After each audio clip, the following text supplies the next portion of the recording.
ইউটিউবের প্রথম উপার্জনের টাকা দিয়ে মোবাইল কিনলাম। স্বপ্ন ছোট হলেও যখন নিজের পরিশ্রমে সেটা সত্যি হয় তখন তার অনুভূতিটা একদম আলাদা রকমের হয়। আজকের এই ভিডিওটা শুধু একটা মোবাইল কেনার গল্প না, এটা আমার স্ট্রাগল, আমার ধৈর্য আর আমার একটা ছোট জয়ের গল্প।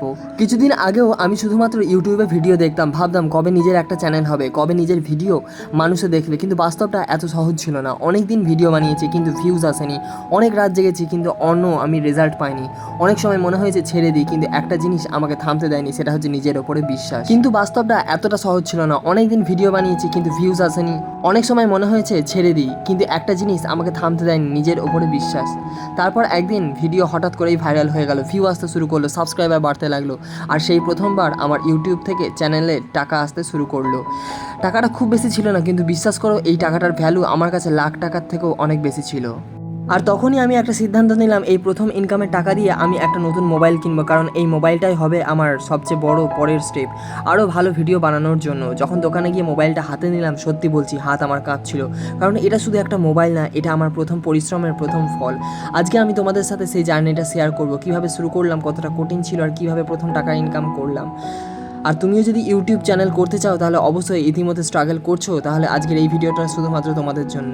হ্যাঁ, একমাত্র আমি যে কীভাবে করে গিয়েছিলাম একমাত্র আমি জানি। তবে এই মোবাইলটার স্পেসিফিকেশান খুব বেশি ভালো না হলেও মোটামুটি আমার কাজ চালানোর মতন চলে যাবে, কারণ আমার কাছে নির্দিষ্ট একটা ক্যামেরা আছে, সেই ক্যামেরা দিয়ে আমি ভিডিওগ্রাফি করি, কিন্তু এডিটিংয়ের জন্য বা শর্টস চ্যানেলের জন্য আমাকে কিন্তু এই মোবাইলটা নিতেই হতো। আর পরিস্থিতি এতটা খারাপের মধ্যে দিয়েই যাচ্ছিলো যে আমি নতুন ফোন নিতে পারছিলাম না। মানুষের প্রত্যেকটা প্ল্যান থাকে যে একটার পরে একটা করে এগোবে, কিন্তু আমার ক্ষেত্রে সেটা হচ্ছিল না।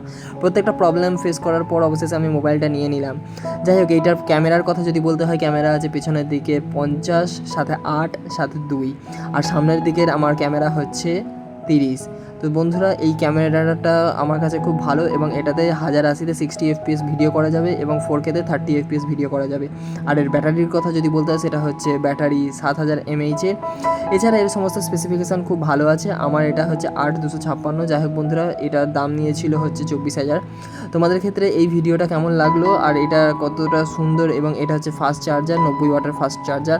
তোমাদের যাই হোক, আমার এই সুন্দর অভিজ্ঞতাটা আমি তোমাদের সাথে শেয়ার করলাম। আর তোমাদের যদি এই ভিডিওটা ভালো লেগে থাকে অবশ্যই ভিডিওটাকে লাইক, শেয়ার, কমেন্ট করে পাশে থেকো, যাতে এরকম ভিডিও, এরকম সুন্দর সুন্দর আমার জীবনের অভিজ্ঞতা এইগুলোকে তোমার সাথে শেয়ার করে থাকতে পারি। তবে অবশেষে যারা নতুন এই ইউটিউব চ্যানেল খুলছে বা ইউটিউব চ্যানেলে আসবো ভাবছো, তাদেরকে আমি একটাই সাজেশন দেবো যে তোমরা শুধু থেমে থেকো না, তোমরা আমার মতন স্ট্রাগল করতে থাকো, জাস্ট স্ট্রাগল করতে থাকো।